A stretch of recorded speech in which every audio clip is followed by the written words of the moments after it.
Matt Schlapp, chairman of the American Conservative Union, Chris Hahn, former aide to Senator Chuck Schumer, host of the Aggressive Progressive podcast. Gentlemen, as we await this, we're told they're 10 minutes behind, so we might have 3 or 4 minutes to talk here.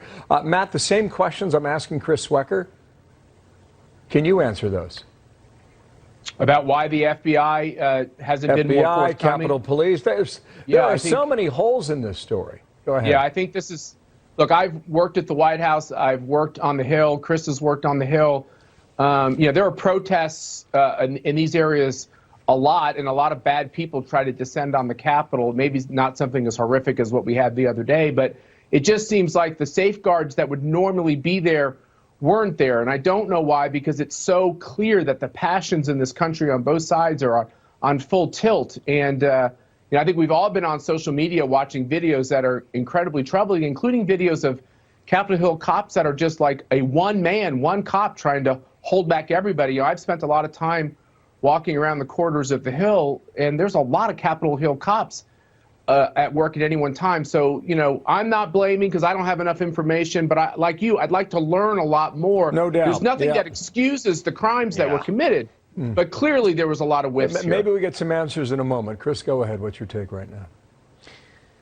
I am dumbfounded that we haven't had a briefing until now from anyone in law enforcement to tell us what went wrong, why they didn't listen to the warnings. I think they are afraid of the questions they might get.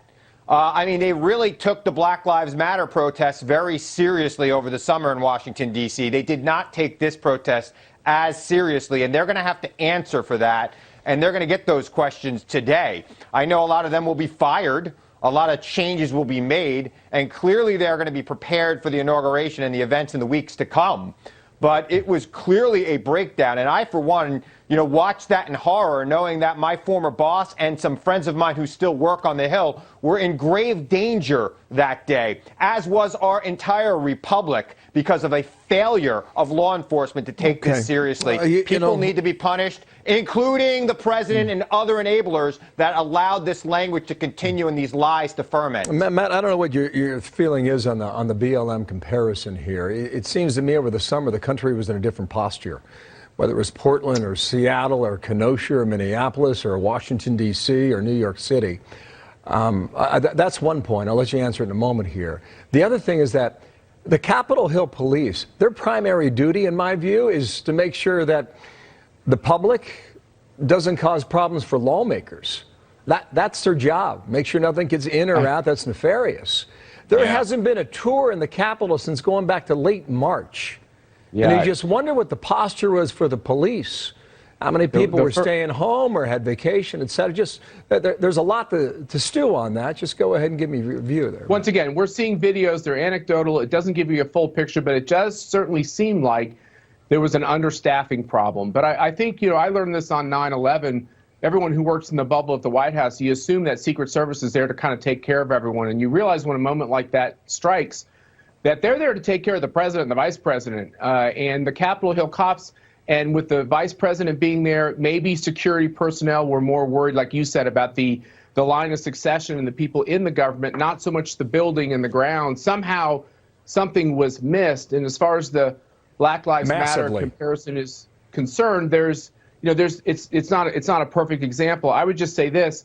What I've seen on the Black Lives Matter is a lot of people were scared to call out the violence. There were scores of dead cops by the time we got done with all those violent protests. And not everybody at those rallies were bad people. Not everybody at those protests were bad people. But clearly there was violence and people that meant to foment violence. And everybody was really, politicians didn't call it out because it involved race, and they didn't want to be accused of being intolerant on race.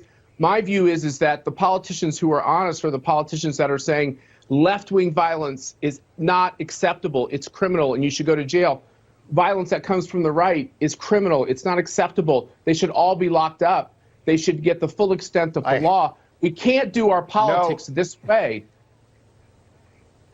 Gentlemen, hang on 1 second, Chris. Nobody said that it wasn't. I apologize. I got a 2-minute warning. I want to squeeze in Democratic Congressman Dan Kildee from Michigan, House Majority Chief Deputy Whip. Sir, thank you for your time. Thanks, Bill. Have you seen the Washington Post reporting here about violence and war, threats online, et cetera, the day before? Yes, and obviously, I was listening to your earlier reporting. There are a lot of questions that are going to have to be answered. This was a failure of our security apparatus. There's no reason that we should have been placed at such risk. That does not excuse anyone who was involved in organizing or whipping this up, doesn't excuse the president's actions. But it's a serious question as to how we could be so left unguarded. And the consequences, obviously, now, for me personally, I was stuck in the gallery in a really dangerous situation. But for our country, the consequences are enormous. What about the point we were just discussing about no tours there for Capitol Hill Police to guard against for the past 8, 9, 10 months? Did that matter? Pardon me, I didn't catch the question. No tours in the Capitol for the past 10 months. Did that matter? Did that change the posture of police there? I'm not sure. I mean, I don't think it changed much in terms of the line officers. I talk to these folks every single day. They take their jobs very seriously. They protect us, and we saw many of them act valiantly. This was a leadership failure.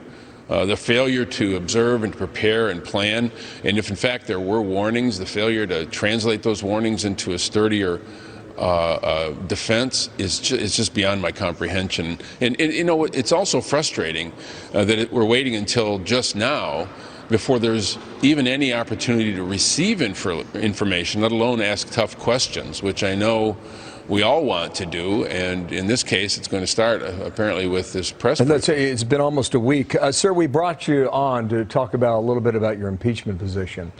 Joe Manchin says don't go there. What do you think you should do? Well, I disagree. I think if impeachment's in the Constitution and it's not for this, then I don't know what it's for. Look, I don't like being here. I don't like being in this position, but I just don't see much of an alternative. Back to Chris on. Chris, I interrupted you. Go ahead and get in your thought here before we get rolling here with the FBI. Congressman, hang on one moment here. Go ahead, Chris. Sure. Yeah, for the record, I fully agree with the congressman. The president should resign today. Every Republican in the Senate should be held to account for the Republicans that stood up, and they should stand up and say, Mr. President, time to go. But as for what Matt said, every Democratic official, big and small, called out the violence over the summer. I do not see every Republican official calling out the violence that happened to our Capitol in an attempt to overthrow our republic by the President of the United States on Wednesday. So I'm waiting for that from the right wing. I'm waiting for that. I expect Lisa Murkowski, I expect other Republican senators who know better to walk into Mitch McConnell's office and say, expel Josh Hawley, expel Ted Cruz, or we're walking across the aisle. I am surprised that hasn't happened yet. I hope it does. I do believe there are some good Republicans, and I hope they will stand up to this president and to the lies that have been told by the right wing for the past 4 years. They were objecting to the election itself in terms of pushing for an audit on the election before they move forward. I'll get back to that point in a moment here. Matt, do you want to jump in on that real quick here? Yeah, I do. This is part of the toxicity that we have to move away from. You know, I worked on President Bush's campaign in 2000, and Democrats objected to that electoral college vote. Then they objected when he won re-election in 2004. I disagree with that. I don't think those Democratic members should have been censored or expelled. It's part of what they're allowed to do in our system where we adjudicate tight races. They also objected to Donald Trump's win in 2016, and we spent years and years and years talking about Russian collusion. Yeah. We've got to figure out a way